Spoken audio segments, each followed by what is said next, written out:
Good night, everybody, and welcome once again to another LimeVibe Live podcast. I'm your host, the great one, Yuri Kemp from Nassau, Bahamas, along with my beautiful co-host, Miss Kimberly Ramcalawan from Trinidad and Tobago. How you doing tonight, Kim?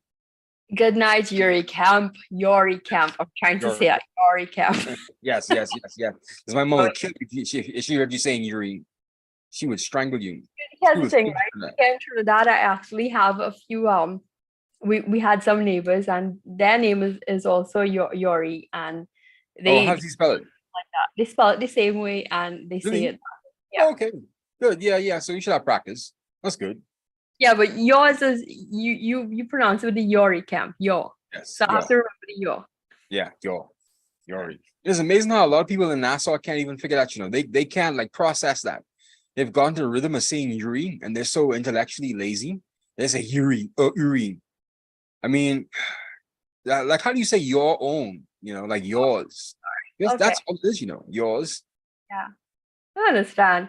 I mean, I'm particular with the pronunciation of my name as well. And it's usually annoying. People like to say Sarah. It's usually Sarah, the way my parents pronounce it. It's without an H.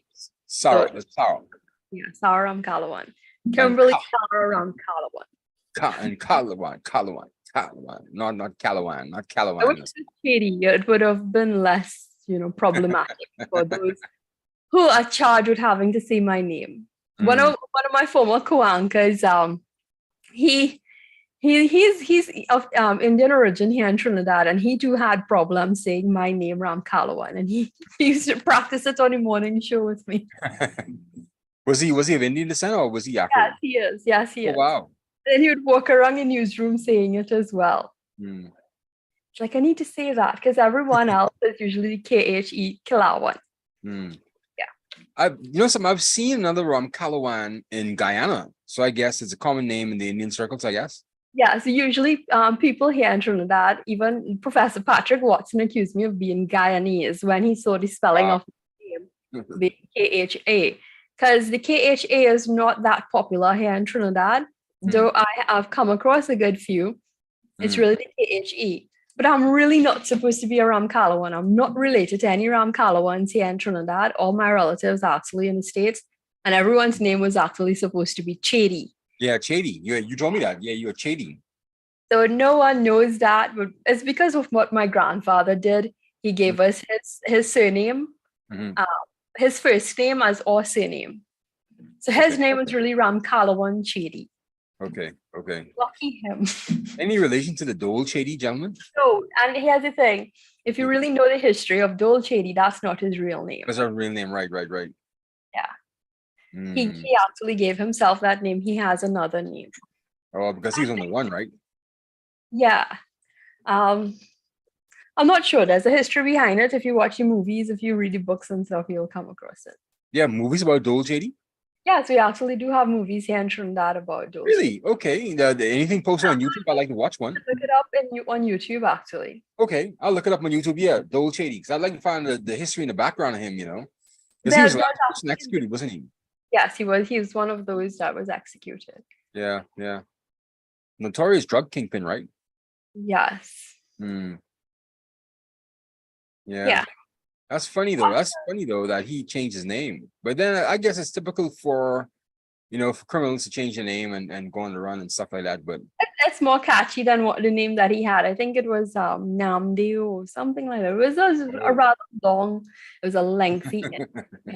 Yeah, and it probably did not do well for him being a drug dealer. Yeah. He wanted to have that pimpish kind of name. That's I've seen his picture and he looks so unassuming to be a drug kingpin, Yeah, I know. I did a search, a Google search, and I saw a few pictures of him. He looked so unassuming, man. You wouldn't think that he's a drug kingpin, but he was. I guess, yeah. Yeah. I mean, talking about him, I get these spooks, honestly. So I try to stay away from it. Oh, okay. That's what I'm talking about Dolce then. But how was your day in Trinidad today, though?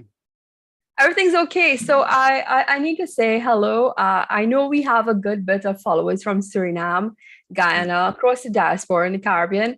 And throughout the Caribbean, everyone is celebrating Eid. So whether you started yesterday or you're going to celebrate tomorrow, from today, this hour, it's Eid Mubarak. So we want to extend Eid Mubarak greetings to the community, the Islamic community of the Caribbean that is observing this holiday, this religious festival. Yes. Good. It comes after the month of Ramadan. They've fasted for 29 to 30 days, and now they've broken their fast because they would have been the sighting of the moon. I know we were talking a bit about this. There was a little bit of commotion here in Trinidad and Guyana, and actually throughout the Caribbean when it came to usually people of the Islamic faith, they look to see the crescent moon at the previous day to see that it has been sighted, marking the new year has begun for them. So they were carded to see it yesterday, and they were either yesterday or today to mark that they would break their fasting, the month of Ramadan, and celebrate Eid al-Fitr. But in Guyana, some sects, they said they saw it. Here in Trinidad, the two main faiths said main bodies said they did not see it. That's Ashja and Darul Uloom. They said they did not see it. The Darul Uloom as well in Guyana said they did not see it as well.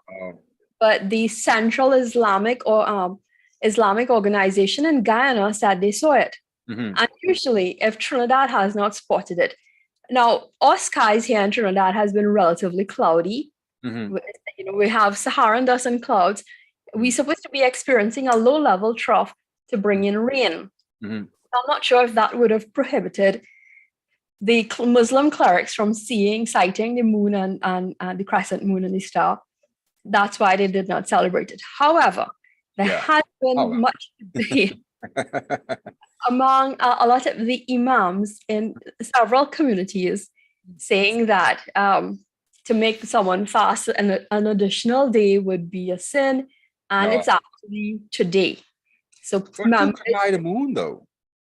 You can't hide the moon, but in years gone by, if we have not spotted it here in Trinidad, once it's been spotted within our hemisphere or region, we take it and we observe according to that. Okay, Guyana, we did not see it, so we'll go with what Guyana has said.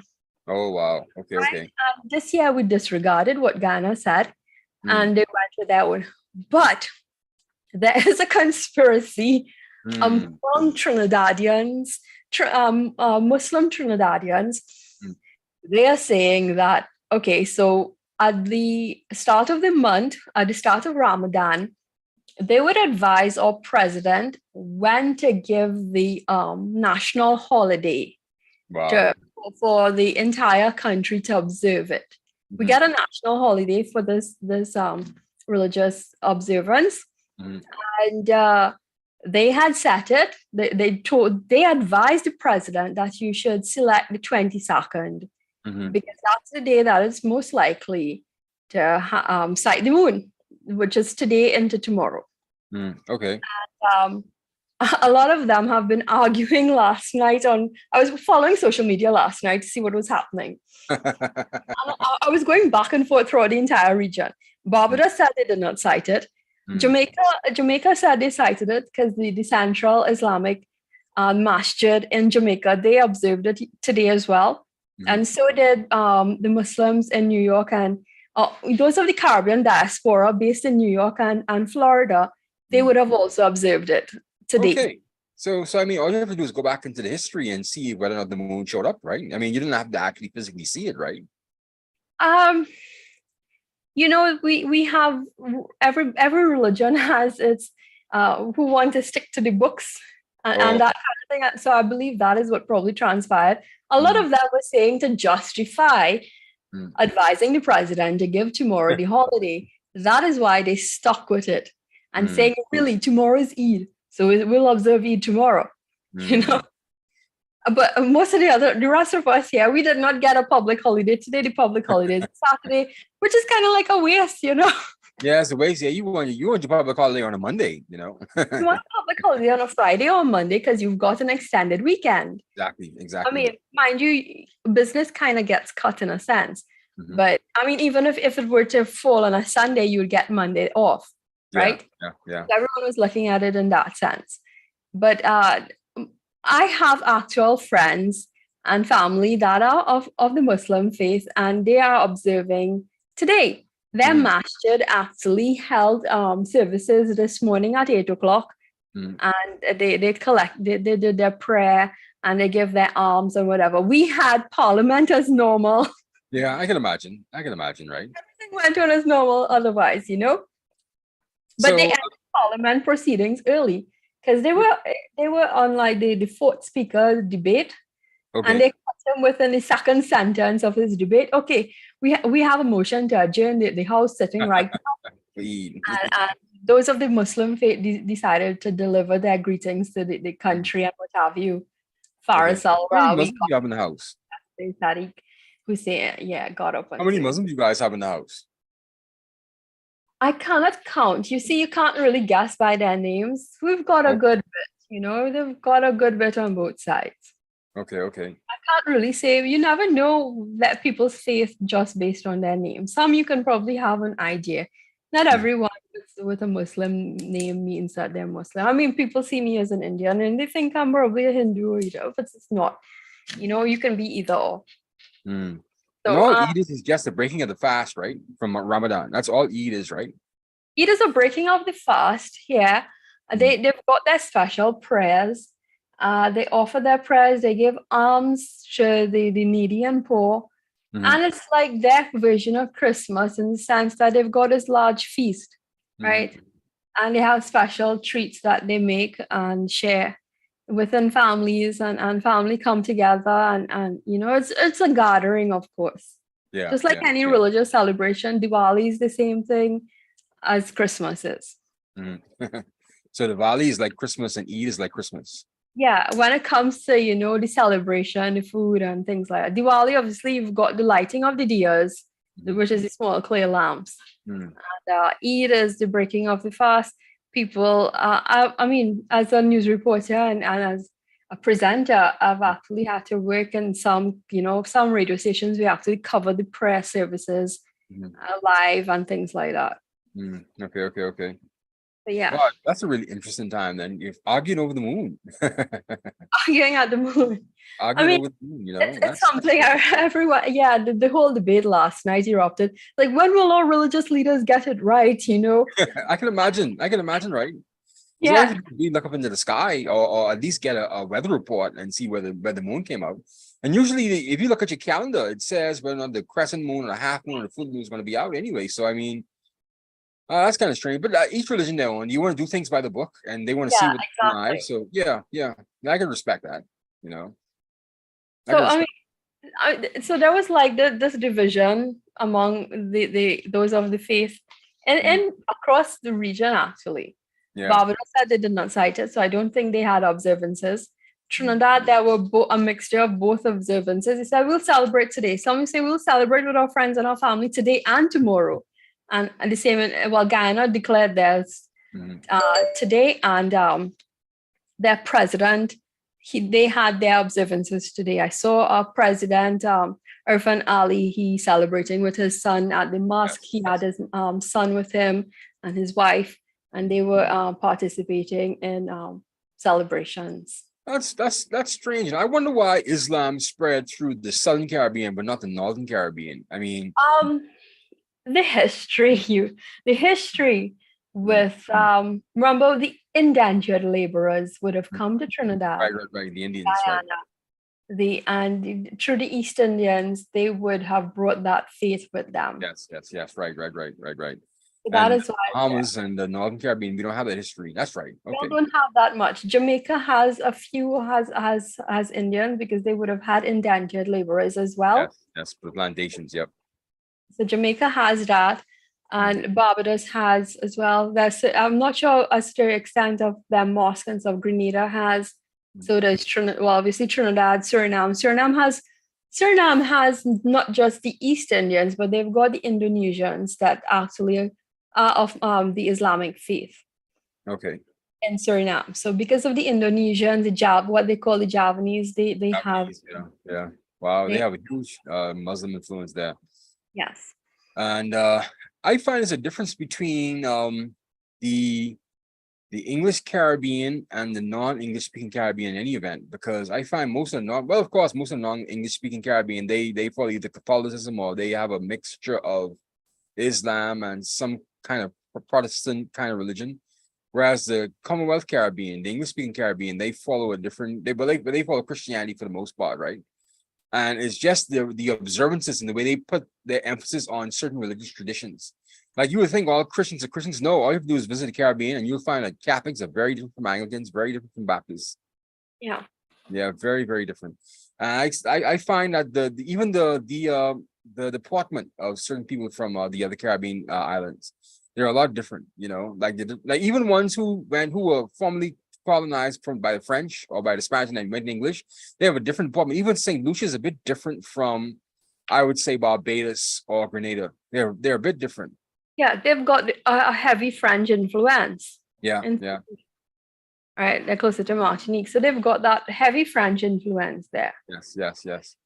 They're a lot different. Their characteristics are a bit different as well. And you would notice it once you've visited the culture for a while. Let's say you spend 2 months in St. Lucia and 2 months in Trinidad and 2 months in the Bahamas. You'll see there's a big difference between the cultures and how we approach things. And my advice to anyone, especially those of the Northern Caribbean, to pick up some history books. And not the diluted history books that you would have probably come across in your syllabus. You need to pick up wider history and all Caribbean histories, and a very interesting one. We've got the influence of the Portuguese, the French, the Spanish, the East Indians, the Chinese. We have people from all over the world. Yeah. In our right here in our region. We even have Jewish people within Trinidad. We've got people of Jewish faith and in Suriname. Suriname has a good bit of Jewish people. So Trinidad has Jewish businesses. We used to think of them as being, part of that Syrian Lebanese mix. But so we've got quite a good bit of population that are Syrian Lebanese influence. Most of our businesses here are of that. So my advice would be to pick up some history books outside of the Bahamas and Northern Caribbean and really learn how we came to be. Are you insulting me, Kim? You tell me to go read a book? You tell me on my own show to go read a book, Kim? That's what you're saying. You wanted to you interpret that. I'm just saying go back. I think our history is something that you need to learn, especially if you're trying to reach out. Yes, indeed. Our horizons and see that why are we such a melting pot? Why are each island is so different? And to really appreciate our next door neighbors. Yes. We have to understand their history. Yes. And how we came to be, And learning education is one way of combating ignorance. Yep. Reading the history books and going to some classes at least search Wikipedia and Google at least, I agree. Because that's the least you can do, but I think we need to go a little deeper and really respect one another. And yes, because honestly, in my experience from Trinidad, my experience is that people often look at you and think, oh, there's no way you could be Trinidadian. I've gotten the insults all the time. And they don't want to know that you're actually from the Caribbean, or they try to insult your heritage because of the way you look. And I am a Caribbean woman. I am a Caribbean person. I think that stems from your lack of knowledge, your lack of wanting to appreciate where I come from or wanting to know about it. And the only way to combat that is to learn and to read. Yeah. Find about it and be interested in it. Have some sort of at least some cursory knowledge and some cursory interest in it. Look around. When people decide to make disparaging comments about you and things like that, you have no right to be here. The comments that I've gotten most of the time that you should not even be here. This land, you shouldn't even. Why are you even calling yourself Caribbean? Look at the way you look. Look at the spelling of your name. They watch you like this. Oh, you're so weird. Because we think it's all Afro-Caribbean. I mean, exactly. Yeah. We've got to fight that notion that it's not just that. We are a melting pot of people. Yeah. Cosmopolitan nation. Desmond Tutu, the great Archbishop Desmond Tutu, called us a rainbow people in Trinidad. and that I take with pride. He saw us and he appreciated us.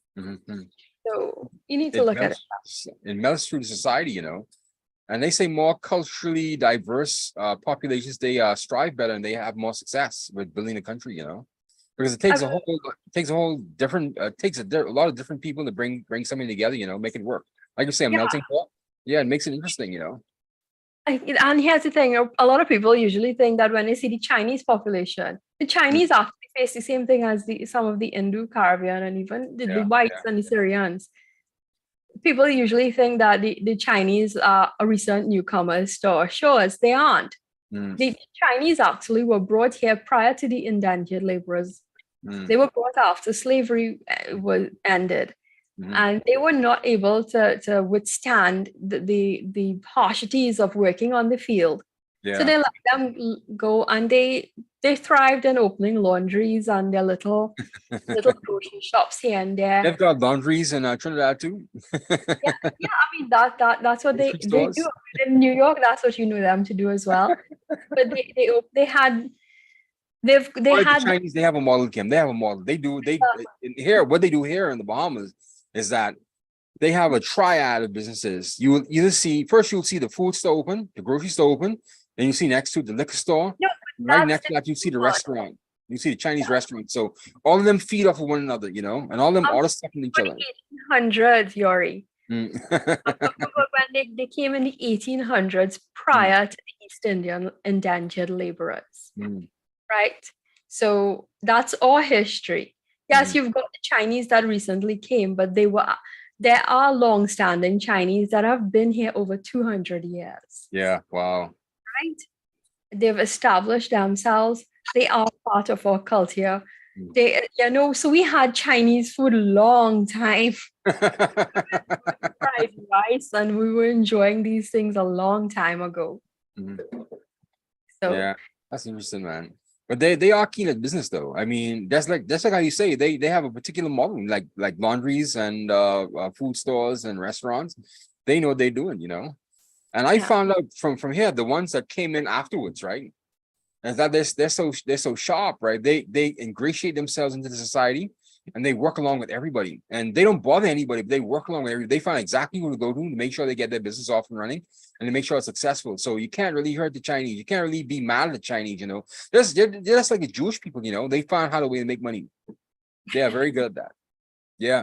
And I found it here too, that most of the Chinese that work in these restaurants and these food stores, these grocery stores, they're more like free labor. There's a communal situation they work with, So they're not really paid a salary. They just help the business out. And then they get whatever it is from the business, right? But they don't really work for a salary. So all this time you think the Chinese is successful, they're cutting a lot of overhead costs from labor. Because when you see all those Chinese people working inside those grocery stores and those restaurants, they're actually free labor.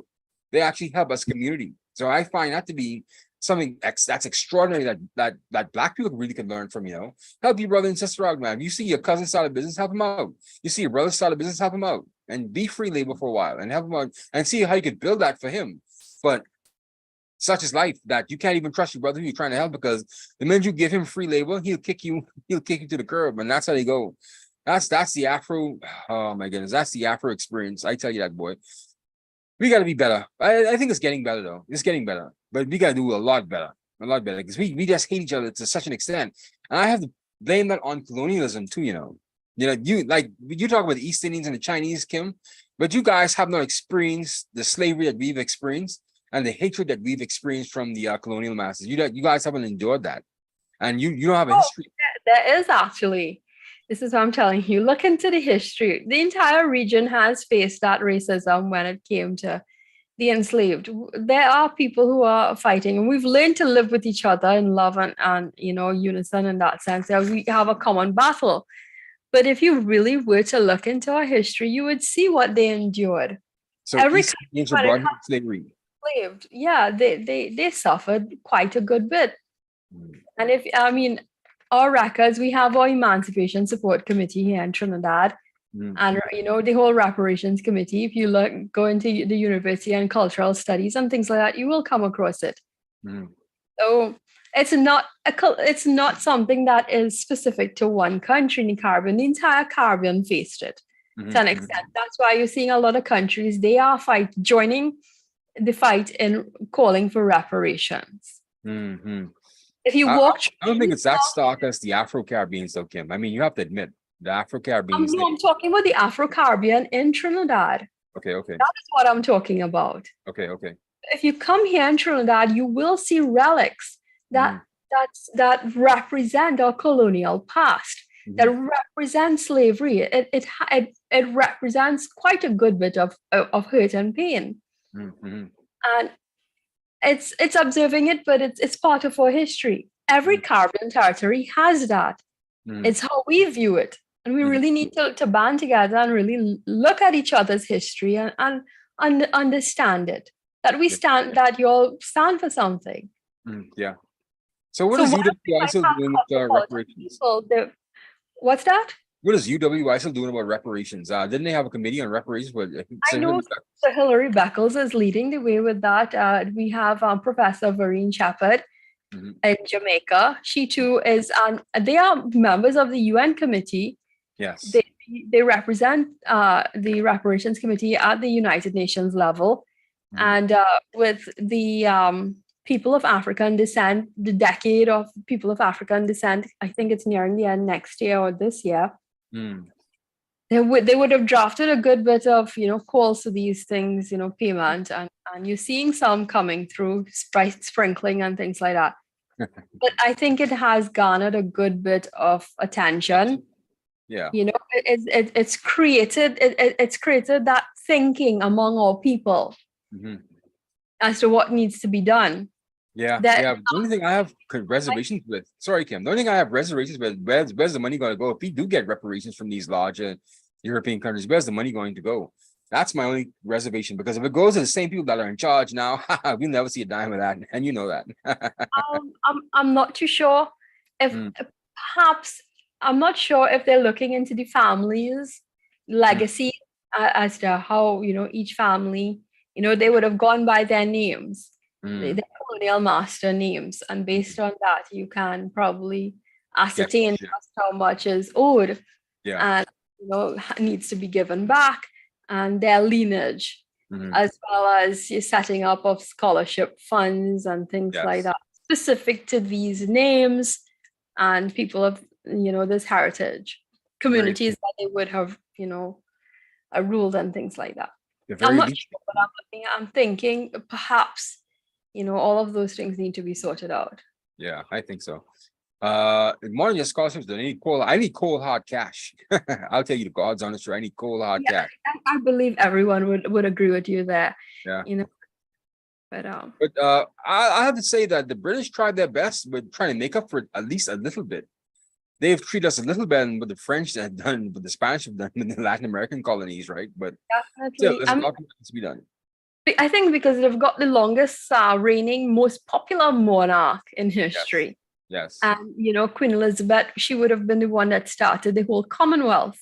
yeah, And because the Commonwealth is such a far reaching body of countries that they yes. would have ruled, you've got over 60 something nations that come under the Commonwealth. Mhm. So I think that is why the British would try to reckon a bit with it. Yes, yes, yes. God rest her soul. She was a great woman, wasn't she? Yeah, I could see where she actually tried to make up for it. Mhm, You mhm. know, I mean, you've seen it in a bit. She tried and she probably tried to leave that legacy, but Yes. I'm not too sure as to how her lineage, Successor. generation, her successors King will fare. Charles. Yeah, I'm he's not sure. supposed to be coronated sometime soon, isn't he? Right? It's in May month, and I know that they're busy talking about it. Harry is going to be there, not Meghan. Yeah, yeah. Apparently so. Yeah, he's. You think he's gonna bring Meghan Markle as well? But he has to bring his wife. So he said he's not bringing Meghan. Oh my goodness, I would love to see the fireworks on that.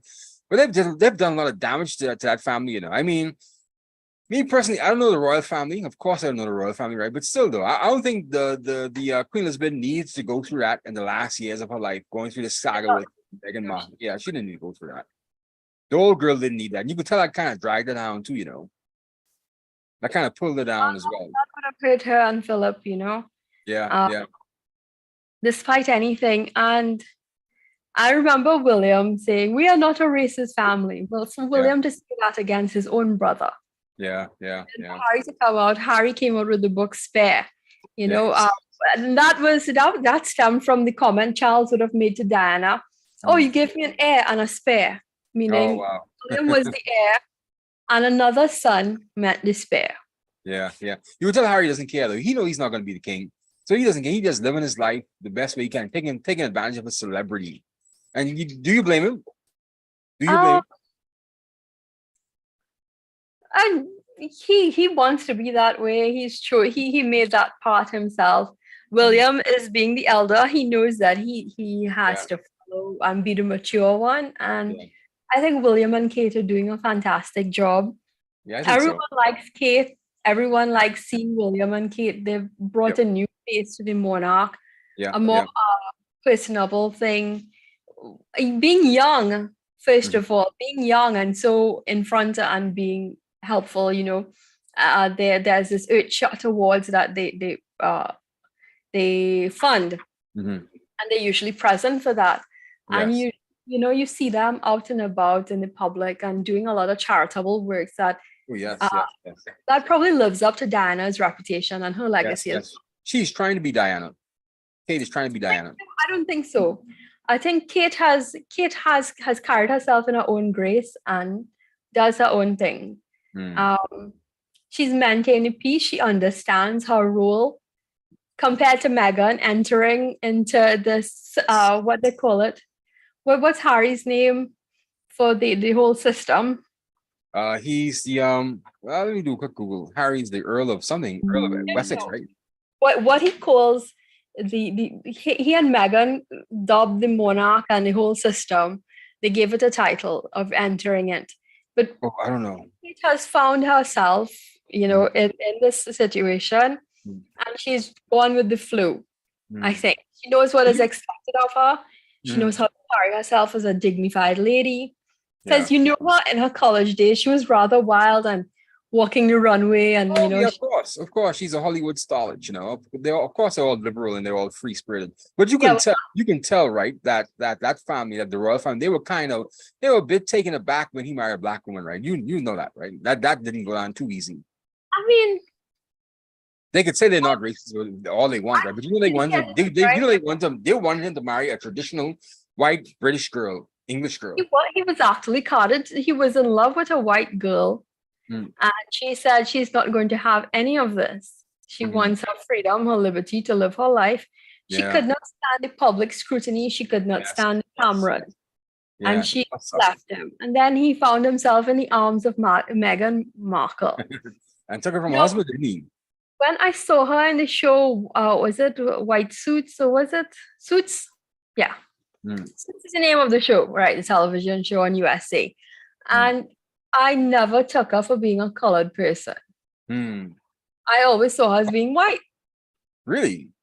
Yeah, she looked like a white girl to me. She probably looked like she probably had some kind of Spanish somewhere. But she looked mostly white. I couldn't tell. You need glasses? No, she does not look black to me. I mean, I look at her and I see, okay, you're seeing that she's probably she probably has some mix somewhere, but she looked mostly white. Yeah. Her pinch face and all that kind of stuff. Yeah, she has more white features than she has black, but definitely her skin tone. Yeah. And if anyone ever said, there was a comment saying, how black do you think the child is going to come out? Really? She look at her. That's the child is, the white gene. If you know anything about biology and genetics, you're going to know which gene was stronger or not. Yeah, you could swear Prince Harry brought him Michelle Obama or Serena Williams or something like that. Someone totally on the opposite end, right? So I mean, it's only Meghan Markle. I mean, she's black light. She's not even like. I don't think anyone even cared about her. I mean, I understand that there are some English people that want to be the whole blue bloods thing. Of course. It's about tradition with them. I mean, we understood anything was going to happen with Harry, whatever. He was a wild child. Yes, he was. And he's more beloved than his older brother too, anyway. Because when he travels, people really come to flock to see him because he's more like a free spirit, you know. People are Yeah, more, they expect a party guy, and they probably think they could relate to him a little more. yeah. He's not as stuffy as William. William and Kate have adjusted to the role because they know that they are Yes. heir to the throne, Mhm. and they've got to behave themselves and be on their P's and Q's. Exactly. That makes sense. That lifestyle must suck, though. I mean, can you imagine being under that scrutiny all the while? I can imagine why like Prince Harry's first girlfriend, the white girlfriend, didn't want to stay because can you imagine that kind of scrutiny? You have to be under the public eye all the time. You can't go, you can't do anything. It must be boring too. Yeah. Hella boring, you know. But I know that they seem to have been really well suited for each other. But said no. And I think it was she was invited to Kate and William's wedding.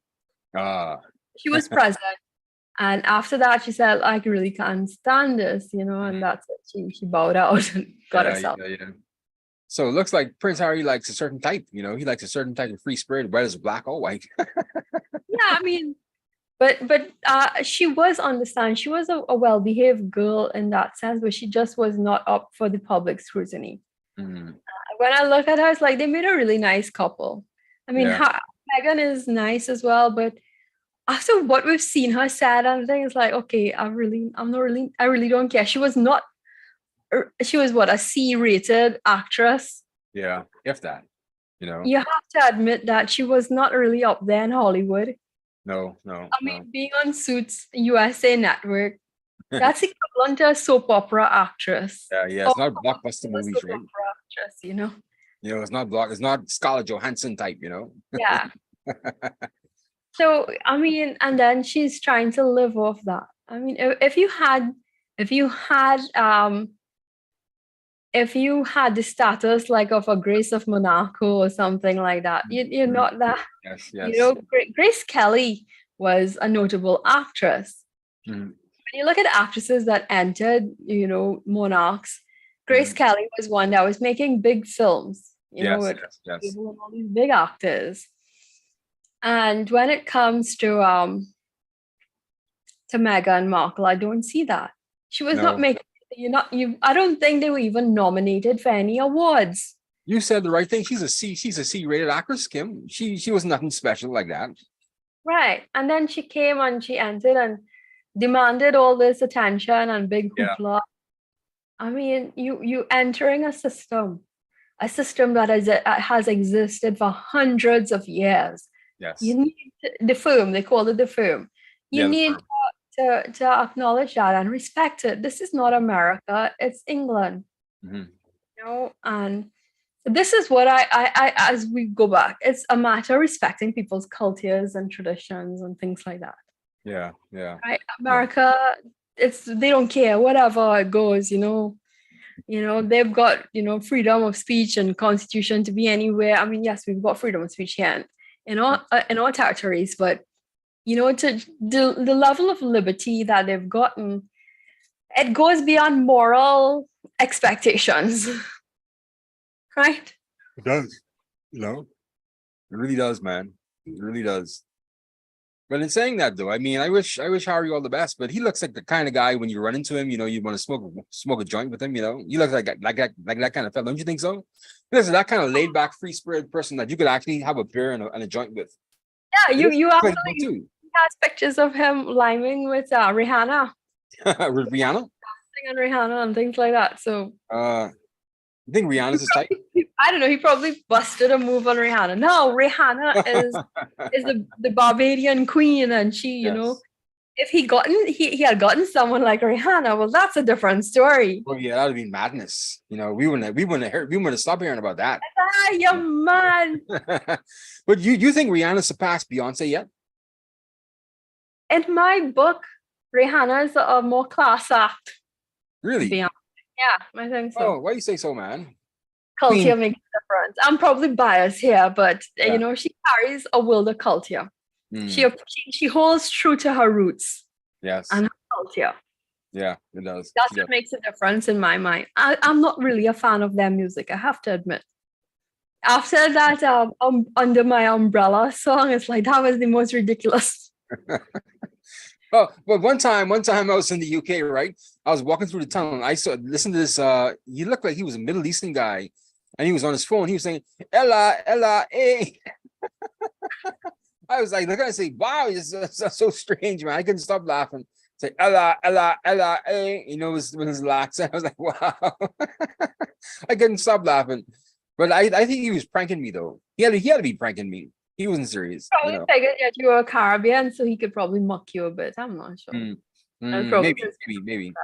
But I walked up on him. He's like, Ella, Ella, hey. That was probably the closest Caribbean thing he could have probably thought of that he could have welcomed you with, You perhaps. think so? But he didn't know me. He didn't have how I sounded. He didn't know You where I was have Caribbean written all over you, probably. Really? Oh, you think so? I could be Nigerian. You think so? Yeah, I could pass for Nigerian. I don't know. I mean, to me, here in our region, we're such a mixed population. Our hair textures, even I see it. That they're a little softer. Yeah. So in different parts. We're refined here. We're not like those brutes in the East. Yeah, but even when you look at some of the Sudanese and what country is that? Some Sudanese, the Ethiopians, and they have this Indian textured kind of hair sometimes. They have Indian features. Sometimes you look at them, it's like, are they Indian or Black, African? I can't tell. They're so pretty. And you see, it's like they don't look normal. No. I've seen those Ethiopian women. They're beautiful, Kim. They're beautiful women. They are. Oh, they're beautiful women. I mean, really, in real life, not just on the glossy pictures, but in real life, Ethiopian and Somali women, they're beautiful women, man. Yeah, oh, Somali. Goodness. And so that part of Africa, they have women that look like they've got some kind of mix with them. Yes. Like some kind of Indian in them a bit. Yes. I listen to TD Jakes and I listen to some people. I was listening to some memes this week and it's like, they were making fun of how the baby was looking. Oh, that's the Indian in our family. I'll send you that. It was hilarious. I love a meme. Send to me. I love a good meme, man. I love a good meme. And she was doing the voiceover for a cartoon. And they were trying to justify how the baby looks this complexion. It's like the mother really cheated on the father to have that baby. Oh Lord. Anyway, talking about Barbados though. Oh, okay. I know we were talking about Rihanna and Barbados, but I just wanted to I heard that the Hurricane Hunter is down by Mia Motley. Okay. Noah sent down the Hurricane Hunter yesterday, this week. I think they had a climate conference this week at the Caribbean Institute for Meteorology and Hydrology. And they sent it down there because they're saying that there might be an early start to the hurricane season this year. And they're saying because where Barbados is positioned, 59 degrees of the equator, what have you, that they would have some early warning systems in place with the Hurricane Hunter established there or something. So, what are they basing this on, though? They're basing it on a degree of the angle of where Barbados is located. Okay. So, and I'm looking at it. If you look at where Barbados is, and it's a little outskirts. When you look at the archipelago of the Caribbean, it's right there. And it's you could probably monitor the systems coming off from Africa that's going to form into, tropical depressions and systems and formations into the storms and hurricanes. So I'm guessing that's why they're justifying the position. Okay, based on the trough. Yeah. Where the wind is blowing. Okay, that's fine. So that'd be a good story. That's you anybody down there in Barbados who could actually give us a heads up on what's going on with this Hurricane Hunter? I have my Met Services people. I can probably ask them. I know it's a lot of red tape, but they're all connected with the Barbados Meteorological Service there. And I can try to get in contact with them. I know there's Sabu Bass at their Met Service there, and he's usually their head meteorologist. He can probably discuss a bit what does this mean and things like that. Okay, that's fine. But they were also here to discuss, what's happening with the sargassum seaweed and how we have this heavy Saharan dust intrusion in the Caribbean. So, I mean, this sargassum seaweed is wreaking havoc on our coral reefs across the region. Yes. It's causing coral reef bleaching and, then we've got additional heat Mhm, in these months, or temperatures are rising. mhm. But there's a So company in Barbados that actually turns that sargassum into fuel, right? yes, I saw that. Yeah, yeah. Nice But little this, fella. I mean, here in Trinidad, the only thing that we've gone into doing, they said, okay, so all people were saying that we could probably try to use it as fertilizer and things like that. Yes, But yes. recent research actually showed that it's actually high in mercury and metals, Hmm. and it's not good for our plants, and we Not should not bad. be using it as fertilizer. But you're Hmm. seeing piles and mounds of it on our shores here, There has on to our be something you can do with it. There has to be something you can do with it.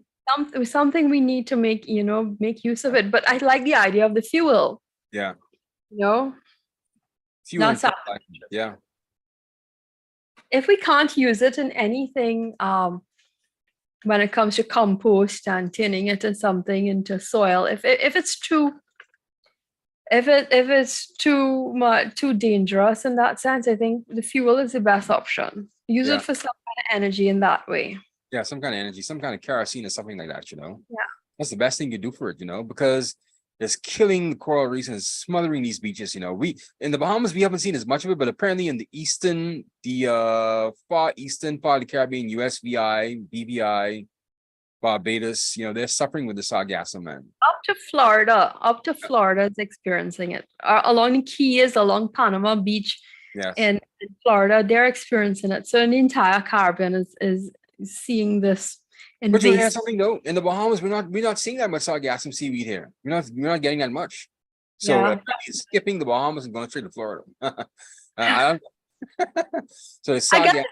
the way the water is moving, it probably goes straight up to the peninsula of Florida, Yeah, it So I doesn't guess matter. you small islands, y'all are probably too small to land there. Yeah, we need So, to, we need to talk to a scientist. You need to talk to a scientist, see what he got to say about the sargassum, how it flows. But that's not the only sea-related issue going on. Apparently, the sea urchin virus was killing off sea urchins for the past 2 years. Apparently, that's being found, and they found a solution for it. Apparently, it's a microbe that's been attacking the sea urchins. mhm. And they have scientists from the University of South Florida. They have found this microbe that's been attacking sea urchins, and they have isolated it. And so they have now started to do remediation work on some sea urchins to see how they can bring some of them back from the brink of destruction. So if they really get this thing off and running, they really hammer this down, this could be a big win for the environment, especially for sea urchins, because sea urchins are important for the ecosystem of the sea, right? Yeah, Because they absorb a lot of the toxins, not so? exactly right. And because they were dying off and they were being polished off by fish and predators, because they were losing their spines, and fishes were just eating them up, and they were taking them out of the sea, and then the sea wasn't being cleaned because the sea urchins weren't there anymore. So it was a one cascading effect, but just without sea urchins. Yeah, just imagine. Yeah. The So urchins, and they're really they're scavengers. They clean the and they clean beach. the bottom of the sea. Yep. Yeah. And That's why without when you them, smell really bad. yeah. Pardon? They smell really bad. Oh, okay. Oh, you had sea urchins before. You So had you sea smell urchins before? it was something dead rotting. Oh my goodness. Have you ever smelled one? Have you ever No, experienced? never smelled one. Never been up close to one. I don't want to smell it. If they smell anything like starfish, that they used to be putrid then. They smell anything like a starfish, they'll be putrid. Starfish. Yeah, starfish when they dried out. Oh, when the starfish is dried. No. This is way worse. Oh wow. I mean, at least the starfish in Trinidad that I've experienced, they're not so bad. Hmm. Sea urchin smells like something died. Oh my goodness. Thanks. Sea urchins. Yeah. But It just really triggers your olfactory senses in such a bad way. So that's why I'm seeing my face expressing, facial expressions. They smell bad probably because they're cleaning up all that dirt and that debris at the bottom of the sea. That's probably why they smell bad. I know. Yeah. But yeah, I know some people actually try to eat them. In Yeah. Boston, San Francisco and stuff. I know in America there's some kind of delicacy, but I'm not going to go there. No. I see people eat sea cucumbers as well. What's that? Sea cucumbers. Apparently that's a delicacy as well, but I can't go there, man. I go as far as crawfish. Anything else in the sea aside from fish and crawfish, No, I stay away from because it just doesn't seem right, you know. Sea Why would cucumber. What is the sea cucumber? Is that another name for the thing that spews water? How they call it? I forgot what's the name of it. No, it's just like a regular, it looks like a slug, really. A slug. Yeah, it looks like a big slug. They call them echinoderms. Okay. It's a marine animal, yeah. Leathery skin, elongated body. Right. Yeah, Right now, that's like a regular slug. they're actually warning us to be careful of, it's that season. Apart from the sargassum seaweed, we also have the manahor. You know about that? No. That's like a jellyfish. Oh, the jellyfish. Oh, okay, yeah. It's like a purple sac thing, and it has little tentacles at the bottom. I thought they were only in the Pacific. Portuguese manahor, no. Oh, wow. You go to the beach right now, you'd actually see quite a good bit. They're deadly. They look like clear eggplants, Yes. I know what you mean. Yeah, right. I know what you mean. But they're dangerous. And They're I remember going to the beach as a child and you're just seeing them floating and you have to be so careful they come near you because the thing of that is really horrible. Have you ever been stung by a jellyfish? No, good God, no. Oh yeah, they sting, and you don't see them in the water. You don't see them. All of a sudden, your skin starts burning. Oh my God, you've been hit by a jellyfish. Yeah, it's really shocking, right? It's really shocking. But So you've experienced that, right? Yeah, of course. Only in the beach in Eleuthera, though. One of our family has in Eleuthera. I was swimming in the beach there, and all of a sudden, everything was so calm and so peaceful. All of a sudden, I just got a wild ting sensation on my skin. Bam! Oh my goodness! It feels like someone took a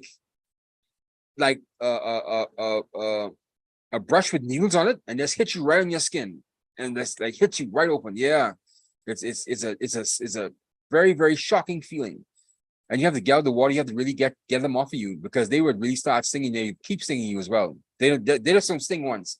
They'll sting like 4 or 5 times, and you can't deal with it. Trust me, the pain is unbearable. The pain is really, really unbearable. I saw these things, and I learned a long time ago to avoid them. But it's funny that I would say on a long Easter weekend, you rented a beach house here in Trinidad. You go to the East Coast here. That's where our Atlantic Ocean meets the beach here. And I mean, long ago we used to actually bathe in the water, but you can't even walk on a shoreline where the water is coming up to the sand because it's flooded with that. Now we've got the saga. I'm thinking the sargassum seaweed, and that is just a deterrent. Wow. So I mean, just covered with these little purple things. Purple manahors. Yeah. Wow. Gotta be careful, Kim. Gotta be careful, man. Because I heard they're deadly, man. I heard they're poisonous. Yes, they're poisonous. Yeah. And it's really far from the nearest hospital. It's a long distance. Yeah, I can imagine. So you get stung by one, God be with you, right? Yeah, I know, right? Yeah, just be careful, man. And the thing is, you can't see them, right? These I mean, if you're in the water, you really can't. They'll pop up if they come up to the surface. But at least on the shore, they're all puffed up like the little purple balloons. They are eggplant balloons lined all throughout the shore. So you know to even stay away from them even while on shore. Yeah. Trinidad is by far the most dangerous Caribbean country. You guys are. No, I don't think you guys so. are the Australia. You guys are the Australia of the Caribbean. Oh, Guyana. If you want to go, you go South America. You've got anacondas, you've got gators, you've got piranhas, and you've got anacondas and piranhas are the 2 things that scare me the most. And a visit to there, they've actually got the deadliest mosquitoes. Really? The deadliest mosquito. My travel during my trip there, the mosquitoes attacked me that my entire body turned blue-black. Wow. And mosquito repellent that I walked with from Trinidad was not able to do a thing. And from the airport to the hotel, I got eaten up. I had to go to the pharmacy and get their repellent because they've got a really strong repellent. And that repellent, it ate away my shoes. Ate away your shoes? Yeah, and still those buggers bit me. Wow. When I came back, I had to wear long dresses, long clothing, because I didn't want people to think my husband beat me. The way the blue-black marks I had on my body is because of the mosquitoes. Oh my goodness. Deadly mosquitoes. Wow. That's in Suriname or Guyana you're talking about. Suriname, that's Suriname and Guyana, both. Okay, okay. So if you travel, I mean, it's in South America, but those are the two countries that we would most likely travel to because they're English speaking, you know. But and they're part of CARICOM. Yeah, yeah, If you're yeah. going, I mean, mandatory, you've got to have your yellow fever shot. Mm, And I understand why. Because as soon as you land, you're a meal mm, and they eat you up. yeah. That's dangerous, man. So piranhas, anacondas, they're mosquitoes. Trinidad is not so bad. Mm. Can you fly directly into Suriname, or do you have to fly in from Guyana and then go to drive to Suriname? You can take flights directly into Suriname. We've got Suriname Airways back on stream, and Caribbean Airlines offers flights to them as well. Yeah. Okay. Okay. Yeah. That's good. So you talk about Suriname a lot, man. Really enjoyed your trip when you were there, weren't you? It was an experience. It was an experience totally different from any other Caribbean island. And I guess not an island, really. What's that? I say it's not an island, really. It's not an island because it's in South America, you know. And Guyana has the forest and they're different. It's a large landmass, and the closest thing water body is that big long river. So yeah. That's Essequibo River, right? Yeah, that's the Essequibo River. The Essequibo River. Well, them and Venezuela keep fighting over. Apparently, Guyana won some kind of court case in the ICJ against Venezuela recently. Did you see that? Yes. And it's been wrong for a while. Venezuela is fighting them for their land, and I think Brazil as well is fighting them for their land as well. Yeah. Now you have, and I find it so strange that Caribbean leaders now they're banding together now to come to Venezuela's aid over Guyana, which is very, very strange. You know, you would think that we would be more in line to be on Guyana's side, but now you have Caribbean leaders lining up to, you know, support Venezuela against the United States. To me particularly, I mean, I would pick Guyana. You know, because of the gas. When it comes to the land borders, I know CARICOM actually stood with Guyana on the borders. Maybe I'm too black and white. Maybe I'm saying that to hell with everybody, you know. Maybe I'm thinking that because we don't agree on the land, we can't agree on the gas. But I guess you're right, you know. I think they're supporting Venezuela with the United States because of the whole gas agreement that Trinidad they're hoping to tap into. Hopeful. Fingers crossed. Yeah. Apparently, Ralph Gonzalez is down there in Venezuela right now. Actually, he's meeting with the Russian foreign minister. Do you see pictures of that? No, I did not actually. Yeah. Ralph Gonzalez, the prime minister of St. Vincent and Grenadines, he's down in Venezuela meeting with the Russian foreign minister, Mr. Lavrov. And you know what's going on with Gonzalez anyway? That he's been speaking out of school a lot lately. Have you seen that? He's been saying a lot of wild stuff, man. You know. I mean, he made his comments here in Trinidad during the crime symposium, but that's Ralph for you. Yeah, that's Ralph. Yeah, he's been is he always like that? Because I find it kind of shocking because he even attacked the magistrates here, the judges here in the Bahamas, calling them mad for giving bail for murder, which he's right. You know, they are mad for giving bail for murderers, right? But still, though, usually the government doesn't speak out of school like that, you know. To me, Ralph is always, he never had a lid for his mouth. He always said what he had to say. My experience covering Ralph ever since, and he's been the one stagnant leader for the last 2 decades. He's like a permanent fixture. He's been around. Yeah, he's unbeatable. Ever since. He's unbeatable, man. Since 2001. Him and Rowley had some kind of disagreement, right? Him and Keith Rowley didn't see eye to eye on a lot of things, right? I don't know about. I know Kamala said some things to him about being ATM of the Caribbean. Him and Manning were really close friends. Yeah. As to the relation he has with Rowley, I'm not too sure. It looks neither here nor there, I think. Yeah, everybody liked Manning, man. Everybody loved Manning. Manning just he flowed right through with everyone. Yeah, everyone loved Manning. He was such a loss when he died, you know. He was mourned from around the world. Kim, that's a whole hour gone already. You know, we have too much fun on this show. You know, it's our Friday night. Yeah, I know. But you going anywhere now? You're gonna stay home. I'm relaxing this weekend. Tomorrow is a holiday. I Uh, might make my own festive treats because we're all Trini. We all celebrate our own way in our own households. that's good. That's good. But Okay. despite whatever our faith or religion, we do celebrate. Mm. The food and thing we make that. That's Yeah, our culture. celebrate with everybody. That's right. That's right. That's the way to build a country. Celebrate with everybody, have some respect for everybody. And that's what I love about Trinidad, because you guys really have a really diverse population that you guys really share with each other. Everyone comes together for carnival. Don't care what religion you are, which background, everyone comes down for carnival. Everybody dresses half naked in the street for carnival. I love that. Oh yeah. We're much more than mass, huh? We're much I more. know, right? But still, mass is like the overt kind of picturesque What you kind of what you view see when of you think Trinidad. of us. Yeah, Trinidad mass. You know. Well, I have to travel tomorrow as well. I'm going back to Luther actually. I have a funeral tomorrow. I'm going Oh, to bury my uncle tomorrow. my So condolences to your family, yeah, Yuri. thank you so much, man. Yeah, I'm going to bury him tomorrow. I'm going back to Luther. I'm not going to go in the water this time. I'm going back to Luther for a funeral. I'll be back only for a date. I'll be Okay. back by the evening. So yeah, wish me all the best on my trip. Safe trip. So that's it. Well, thank you for joining us again for another LimeVibe Live podcast. I'm your host, Jory Kemp from Nassau, Bahamas, along with my co-host, Miss Kimberly Ram Callahan, wishing you a very pleasant good night. And don't party too hard tonight. Good night.